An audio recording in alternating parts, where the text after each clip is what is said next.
L'un des objectifs de vie de Poutine est le rétablissement de l'Union soviétique. Il qualifie l'éclatement du régime communiste de plus grande tragédie géopolitique du XXe siècle. Depuis qu'il a pris le pouvoir en 2000, il travaille dur pour faire de ce rêve une réalité. Même avant l'invasion à grande échelle de l'Ukraine en 2022, Poutine s'est occupé à s'impliquer dans des conflits à travers l'Europe de l'Est, le Caucase et l'Asie centrale. Avec la guerre qui se passe si mal en Ukraine, il est probable que Poutine devra chercher une victoire dite facile ailleurs pour restaurer l'image de l'armée russe après la conclusion de la guerre. Mais où pourraient avoir lieu les prochaines invasions? Le premier sur cette liste est la Géorgie. C'est le candidat le plus susceptible d'une invasion russe, ayant déjà été envahi une fois. En août 2008, l'armée russe a envahi les régions séparatistes d'Abkhazie et d'Ossétie du Sud. Ces deux régions sont composées de minorités ethniques en Géorgie qui ont une forte volonté de devenir indépendantes. Pourquoi la Russie s'impliquait-elle dans le conflit? Pour comprendre, nous devons examiner l'histoire de ces deux républiques séparatistes. Lorsque le royaume de Géorgie a commencé à conquérir des terres, il y a des centaines d'années, il a intégré de nombreuses minorités ethniques. Parmi elles se trouvaient les peuples abkhazes et sud-ossètes. Après avoir été absorbés par l'Empire russe, l'armée rouge communiste a conquis la région pendant la guerre civile russe. Ces deux régions, désormais officiellement parties de l'URSS, sont devenues des républiques indépendantes fusionnées avec la Géorgie. Encore une fois, après leur déclaration en tant que république soviétique autonome en Géorgie, cela est resté ainsi jusqu'à la dissolution de l'URSS. Lorsque l'URSS s'est dissoute, les deux républiques avaient en leur sein une forte minorité qui souhaitait l'indépendance vis-à-vis de la Géorgie. Cependant, ces zones étant géorgiennes depuis des siècles,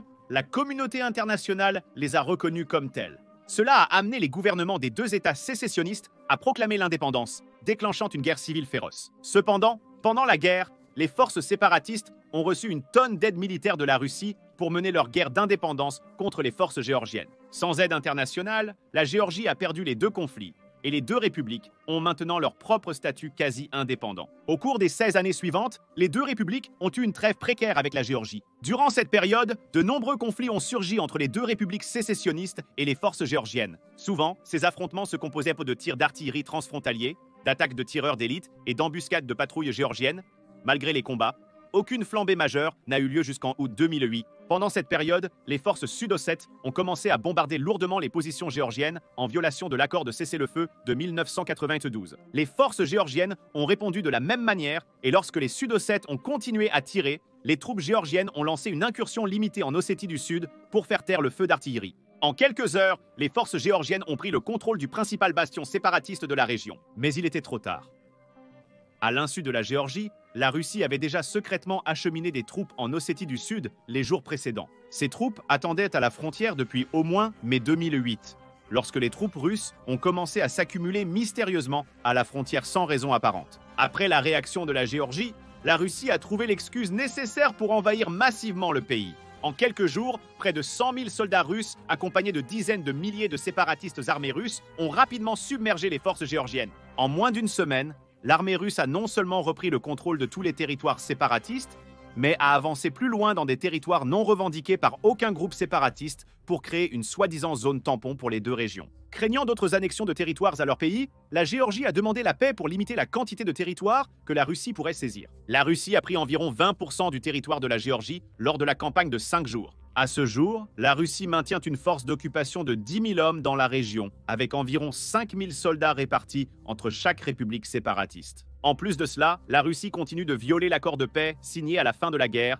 qui permet une surveillance par une tierce partie des zones de conflit. À cause de cela, la Russie pourrait probablement déplacer plus de troupes et d'équipements dans ces régions sans surveillance pour terminer ce qu'ils ont commencé en 2008. Pour le peuple géorgien, cette possibilité est une véritable menace pour leur existence. Et depuis l'invasion à grande échelle, la peur est répandue que la Russie continue la guerre de 2008. Selon l'évolution de la guerre en Ukraine, Poutine pourrait décider d'envahir à nouveau la Géorgie pour la victoire dite facile qu'il a promise au peuple et pour restaurer un peu de prestige à l'armée russe qui a été jusqu'à présent humiliée sur le champ de bataille en Ukraine. Le prochain pays que la Russie est susceptible d'envahir sur cette liste est également partiellement occupé par la Russie.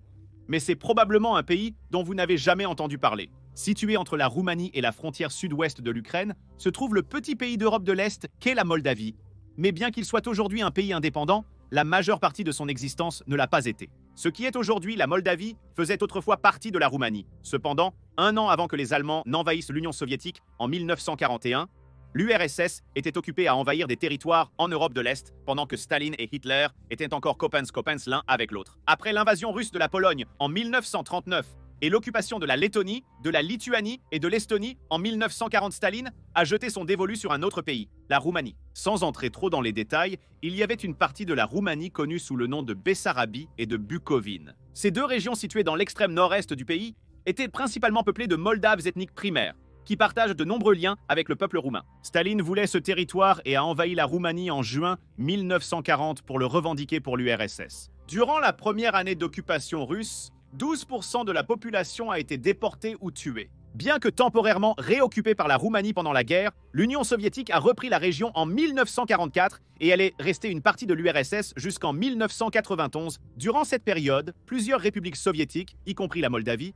ont initié des mouvements d'indépendance. La Moldavie n'a pas reconnu le traité Molotov-Ribbentrop, qui aurait supposément donné à Staline le feu vert légal pour envahir la Roumanie. Ils ont déclaré l'indépendance en 1991 et ont rapidement apporté plusieurs modifications très controversées, y compris le changement de la langue officielle en moldave et le renforcement des liens avec la Roumanie. Pendant la transition vers l'indépendance, des problèmes ont commencé à surgir en Transnistrie, une région du pays bordant l'Ukraine. En raison des campagnes de meurtre et de déportation de Staline dans la région, ainsi que des Russes et des Ukrainiens qui s'y sont installés après avoir été incités par l'URSS lors de l'effort de russification, la Transnistrie était et reste principalement composée d'immigrants russophones. Mais avec la Moldavie désormais libérée du joug soviétique, ces minorités ethniques de la région craignaient que leur voix politique ne soit bientôt balayée par la ferveur pro-moldave qui balayait la nation. Leur pire crainte était que la Moldavie rejoigne la Roumanie, et c'était quelque chose qu'ils voulaient éviter à tout prix. Heureusement, la Russie partageait ce sentiment. Une grande concentration de troupes soviétiques de la 14e armée était présente dans cette partie de la Moldavie. Ces troupes étaient toujours loyales à l'URSS. Et lorsque les unités de milices de Transnistrie ont demandé des armes et des munitions, les forces soviétiques ont volontiers ouvert leurs armureries à elles. De plus, un grand nombre de troupes de la 14e armée, environ 14 000, ont rejoint les rebelles et des milliers de volontaires de Russie pendant le combat de la région séparatiste pour l'indépendance. Les Moldaves étaient surpassés. Ils n'avaient pas d'armée ni d'armes lorsqu'ils ont déclaré l'indépendance. Ils ont dû rapidement créer une armée et se procurer des armes de Roumanie pour lutter contre les séparatistes. Néanmoins, face aux victoires initiales des séparatistes, la Moldavie était en position de défaite. Ils ont finalement accepté la paix avec la République sécessionniste, voyant l'écriture sur le mur. Dans le cadre de l'accord de paix de 1992, les Transnistriens ont accepté une zone démilitarisée et ont maintenu une force d'occupation russe de pas plus de 2400 troupes dans le pays. Depuis 1992, les Moldaves et les Transnistriens vivent une trêve précaire, la Moldavie se plaignant fréquemment de la présence des troupes russes sur son territoire. Cependant, contrairement à la Géorgie, les violations du cessez-le-feu n'ont pas été quasiment aussi dramatiques ou violentes, bien que plusieurs explosions ayant eu lieu,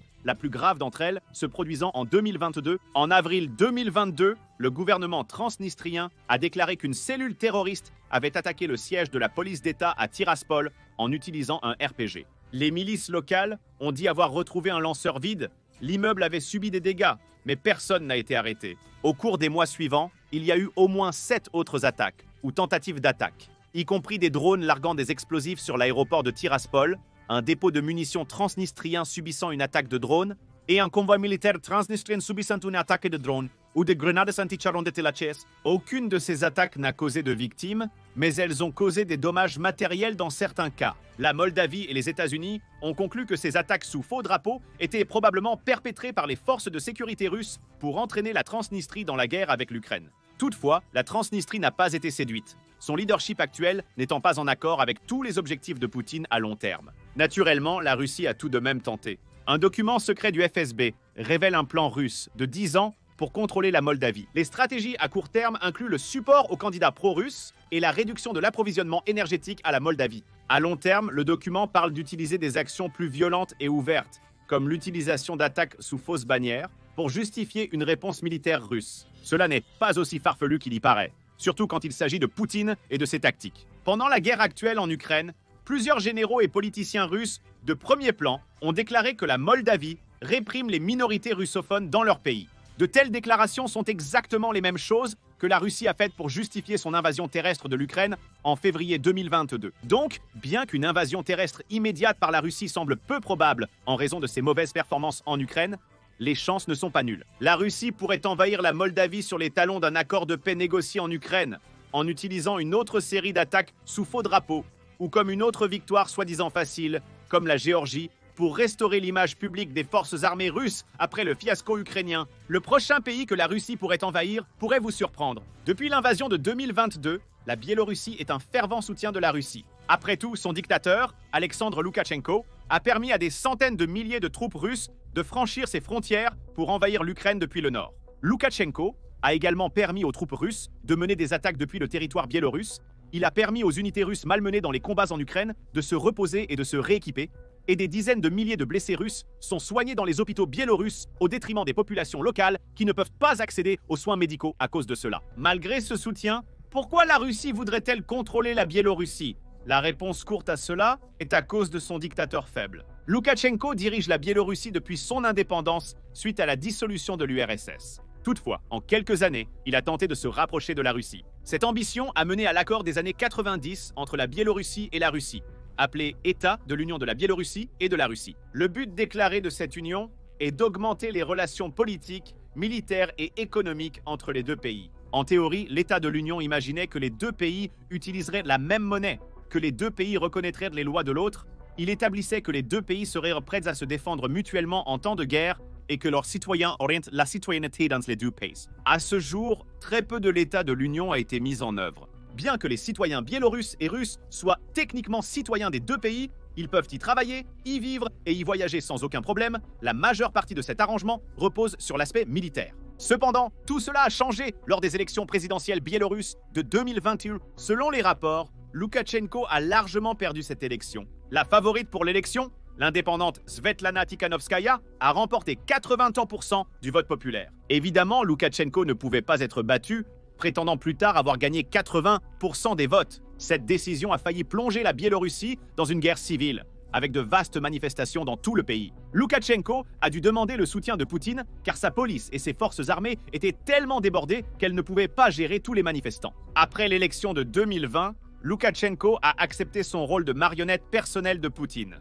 Quand Poutine dit sauter, Loukachenko demande la hauteur. La seule chose que Loukachenko n'a pas faite a été de rejoindre militairement la guerre contre l'Ukraine. Il a probablement fait cela parce qu'il avait besoin de la petite armée de la Biélorussie, qui ne compte qu'environ 50 000 personnes pour agir comme sa garde du corps personnelle, au lieu d'être anéanti au combat par les forces ukrainiennes. Plusieurs exemples de haut profil ont montré l'incapacité de Loukachenko à agir indépendamment au cours de l'année écoulée. Lorsque Wagner s'est rebellé, il aurait orchestré l'accord permettant à Wagner de déménager en Biélorussie. Cependant, en quelques mois, la grande majorité des combattants ont été expulsés de la Biélorussie à la demande de Poutine et démobilisés de force. Loukachenko a également promis à Evgeny Prigojine un refuge sûr en Biélorussie. Lui aussi est parti peu de temps après, et Poutine l'a assassiné ainsi que son entourage plusieurs mois plus tard en plaçant un explosif sous l'aile de son jet privé. Ces exemples montrent combien Loukachenko a peu d'espace pour agir indépendamment. Si Poutine voulait mettre en place un état d'union complet entre la Biélorussie et la Russie, Loukachenko serait impuissant pour l'en empêcher. Cependant, il existe un autre scénario dans lequel Poutine pourrait absorber la Biélorussie. Après l'élection de 2020, Poutine a mis en place une force spéciale de police formée spécialement pour gérer toute situation en Biélorussie. En cas de nouvelles menaces pour le pouvoir de Loukachenko, comme en 2020 ou de son décès, la Russie pourrait vraisemblablement utiliser cette situation pour s'emparer de la Biélorussie. Poutine peut alors officiellement annexer le pays à travers le cadre existant dans l'État de l'Union entre la Biélorussie et la Russie. Bien que ce prochain pays soit peut-être le moins susceptible d'être envahi parmi ceux que nous avons mentionnés jusqu'à présent, cela reste possible si quelques conditions sont remplies dans ce scénario hypothétique. Depuis qu'elle a été coupée de la majeure partie du monde, la Russie a continué à développer des relations avec ses voisins d'Asie centrale. Historiquement, ces 5 pays, anciennement soviétiques, ont maintenu des liens avec la Russie pour bénéficier d'avantages économiques et de garanties de sécurité après la rupture. De l'URSS à l'exception d'un pays, l'Ouzbékistan est le seul pays d'Asie centrale qui continue de défier Poutine. La nation enclavée est le pays le plus peuplé de la région et est le plus aligné avec l'Occident. Il a également l'économie la plus stable de la région et il n'a pas besoin de relations plus étroites avec la Russie pour rester à flot. De plus, l'Ouzbékistan est le seul pays d'Asie centrale à avoir quitté l'Organisation du Traité de sécurité collective de la Russie, ou OTSC, sa réponse à l'OTAN. L'Ouzbékistan a quitté l'OTSC principalement parce qu'il était en désaccord avec la politique russe en Afghanistan. Depuis son départ en 2012, l'Ouzbékistan a continué à cultiver sa relation avec l'Occident tout en brûlant lentement son pont avec la Russie. Cela a irrité les politiciens russes, certains appelant récemment la Russie à annexer les pays d'Asie centrale, y compris l'Ouzbékistan. Mais quelle justification pourrait utiliser Poutine pour lancer une autre opération militaire spéciale, cette fois en Asie centrale? Il y a deux principales façons dont la Russie pourrait justifier la prise de contrôle de l'Ouzbékistan. La première raison concerne la posture du gouvernement ouzbek, affirmant qu'il ne déportera pas les Russes se réfugiant pour fuir la conscription. Depuis le début de la guerre, certaines estimations disent qu'au moins 1 million et jusqu'à 4 millions de Russes ont fui le pays. Des centaines de milliers de ces hommes ont fini en Ouzbékistan, principalement parce que les Ouzbeks ont refusé de déporter tout Russe qui s'y réfugie, à moins qu'il n'ait commis un crime en Ouzbékistan. En conséquence, l'Ouzbékistan est une destination privilégiée pour ceux qui cherchent à éviter définitivement la conscription. Avec l'Ouzbékistan maintenant, comme le Canada l'était pour les États-Unis pendant la guerre du Vietnam, cela a irrité de nombreux politiciens et officiers militaires russes qui méprisent la défiance des Ouzbeks. De plus, l'Ouzbékistan ne souhaite vraiment pas que ses citoyens se battent en Ukraine. Depuis que Poutine a commencé à enrôler des gens, les hommes d'Asie centrale qui vivent et travaillent en Russie ont été disproportionnellement ciblés par les officiers de recrutement. Les Ouzbeks représentent près de 50% des immigrants en Russie. Ces immigrants, ainsi que les Ouzbeks condamnés pour des crimes et purgeant des peines dans les prisons russes, sont contraints à un service militaire à des taux beaucoup plus élevés que les Russes de naissance. Alors que plusieurs pays d'Asie centrale ont déclaré que les citoyens combattants en Ukraine seraient poursuivis, l'Ouzbékistan a réellement mis en œuvre des lois pour persécuter les Ouzbeks qui se battent du côté de la Russie. Bien qu'il y ait peu de cas documentés, le premier est survenu en 2022 lorsque l'Ouzbékistan a demandé des informations pour extrader 2 hommes ouzbeks qui ont servi avec Wagner, que les forces ukrainiennes avaient capturés. Mais ces actions pourraient-elles amener la Russie à envahir l'Ouzbékistan? Si c'est le cas, à quoi cela ressemblerait-il? Même si une invasion de l'Ouzbékistan par Poutine est improbable, s'il décidait d'annexer l'Asie centrale, il pourrait faire de l'Ouzbékistan un exemple pour dissuader le reste de l'Asie centrale de le contester. Poutine argumenterait probablement que l'Ouzbékistan viole la loi russe en permettant à des centaines de milliers d'insoumis de vivre dans le pays. Leur poursuite pénale contre des ressortissants ouzbeks pour avoir servi dans la guerre pourrait également être utilisée comme argument pour dire que l'Ouzbékistan discrimine les citoyens russes. C'est parce que les soldats russes qui s'en sortent indemnes en Ukraine se voient soi-disant attribuer la citoyenneté russe. Quant à la manière dont cette invasion se déroulerait, en utilisant n'importe quelle excuse inventée dont Poutine aurait besoin, il utiliserait probablement le Kazakhstan comme terrain de préparation. Ce ne serait pas un geste sans précédent. Le Kazakhstan a demandé des troupes russes par le passé, comme en janvier 2022. À cette époque, le Kazakhstan était en révolte ouverte contre des années de corruption et de fraude qui ont contraint de nombreux Kazakhs à vivre dans la pauvreté, forçant le président du pays à demander une intervention militaire russe juste 4 semaines avant que la Russie n'envahisse l'Ukraine. La Russie a envoyé 2500 soldats pour rétablir l'ordre, et les unités militaires et de police kazakh ont arrêté plus de 10 000 personnes tout en tuant des centaines d'autres. Bien que légèrement exagéré, il n'est pas inconcevable que si une autre crise éclate au Kazakhstan, la Russie pourrait fabriquer des preuves accusant l'Ouzbékistan de déstabiliser le pays. La Russie pourrait alors lancer une invasion terrestre de l'Ouzbékistan avec la pleine autorisation du gouvernement kazakh. Maintenant, regardez comment la guerre en Ukraine prouve que l'armée américaine dominerait l'armée russe, ou regardez plutôt cette vidéo.